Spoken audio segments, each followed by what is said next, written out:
And from what you just said that they are not completely human. Okay, so Ironic, Ed, right? let me just clarify for anyone out there who may not understand exactly what's going on here. There was a collection of mummified beings and artifacts that were found in the caverns in Nazca, Peru.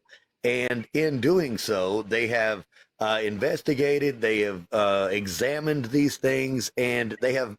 Now, I know when I was looking at the pictures, the first thing that I noticed that they were in various sizes, and some of them were way too small to be normal humans, right?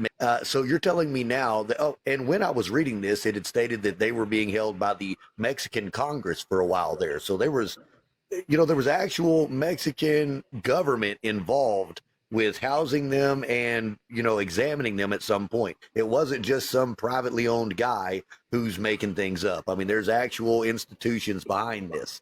Now, you're telling me Right. now that there has been DNA examinations done and Oh DNA yeah, testing done on them. And I know absolutely. that there's CT scans and some other things. Mhm. And from what you just said that they are not completely human. Is that correct?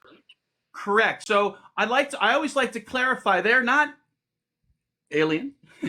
They're not fully non-human. So Maria, yes, is 30 to 3% primate. I say primate because she's not just human, but the DNA came back with two different types of chimpanzee in her. And the human DNA is originating from Han Chinese and Myanmar. Now, if there's two different types of chimpanzees and human DNA, the question was this: is this some sort of genetically engineered being, or is this a being that has been a hybrid of human and primate, or is this something that predates humanity and that these are the core DNA strands that split off to be the multiple varieties of either human and the two different types of chimpanzee?